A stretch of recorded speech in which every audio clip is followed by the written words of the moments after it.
কর্মমুখী শিক্ষা নেব, বিশ্বজুড়ে কাজ করব, এই প্রতিপাদ্য নিয়ে রাজধানীর চীনমৈত্রী সম্মেলন কেন্দ্রে শুরু হয়েছে জাতীয় বিশ্ববিদ্যালয়ের পাঠ্যক্রমে দক্ষতাভিত্তিক শিক্ষা বিষয়ক শিক্ষক প্রশিক্ষণ কর্মসূচি।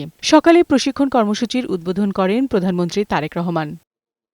প্রধানমন্ত্রী বলেন, দেশে আধুনিক এবং প্রযুক্তি নির্ভর উচ্চশিক্ষার বিস্তারে জাতীয় বিশ্ববিদ্যালয়ের সবচেয়ে গুরুত্বপূর্ণ ভূমিকা রাখতে পারে। চতুর্থ শিল্প বিপ্লবের এই সময়ে নিজেকে শিক্ষা দীক্ষা ও প্রযুক্তিতে দক্ষ করে গড়ে তুলতে না পারলে ভবিষ্যতে পিছিয়ে পড়তে হবে বলেও জানান তিনি। প্রযুক্তিগত বিপ্লব মোকাবেলায় সার্টিফিকেট নির্ভর শিক্ষা ব্যবস্থার পরিবর্তে বর্তমানে দক্ষতা ভিত্তিক, প্রযুক্তি নির্ভর এবং বাস্তব ও কর্মমুখী শিক্ষা ব্যবস্থার গড়ে তোলার মনে হয় কোনো বিকল্প নেই।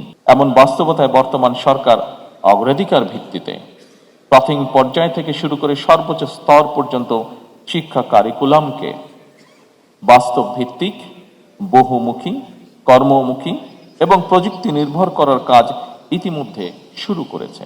বিগত সরকার দেশের শিক্ষা ব্যবস্থাকে ধ্বংস করে দিয়েছে জানিয়ে তারেক রহমান বলেন, সরকার উচ্চশিক্ষাকে আরও বাস্তবমুখী করে গড়ে তুলতে উদ্যোগ নিয়েছে। উচ্চশিক্ষা ব্যবস্থাকে বাস্তবমুখী করার লক্ষ্যে বর্তমান সরকার অ্যাপ্রেন্টিসশিপ, ইন্টার্নশিপ এবং ইন্ডাস্ট্রি একাডেমিয়া সহযোগিতা বাড়াতে কার্যকর পদক্ষেপ নিতে চায়। প্রাথমিকভাবে বিভাগীয় শহরগুলোতে অবস্থিত বিশ্ববিদ্যালয়ের সঙ্গে স্থানীয় শিল্প ও ব্যবসা প্রতিষ্ঠানগুলোর সম্পর্ক স্থাপনের মাধ্যমে এই পদক্ষেপ বাস্তবায়ন করা হচ্ছে। এর ফলে শিক্ষার্থীগণ একাডেমিক শিক্ষার পাশাপাশি শিক্ষার্থী অবস্থাতেই কর্মদক্ষতা অর্জন করতে সক্ষম হবেন। এছাড়াও সরকার ক্যাম্পাস থেকে ব্যবসায়িক উদ্যোক্তা তৈরি করারও বহুমুখী উদ্যোগ গ্রহণ করছে।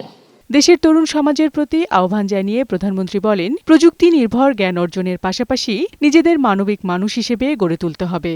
আমি মনে করি জাতীয় বিশ্ববিদ্যালয় কর্তৃপক্ষ শিক্ষা ব্যবস্থায় প্রযুক্তি নির্ভরতা, দক্ষতা এবং মডার্নাইজেশনের পাশাপাশি শিক্ষার্থীদের নৈতিকতা এবং মানবিক স্বাস্থ্যের উন্নয়ন, সামাজিক অন্তর্ভুক্তি এবং পরিবেশ সংরক্ষণ, এই সব বিষয়গুলোর প্রতি আরও অধিক গুরুত্ব দেবেন।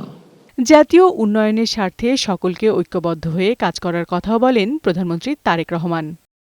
বিউটি সমাদ্দার, বৈশাখী সংবাদ, ঢাকা।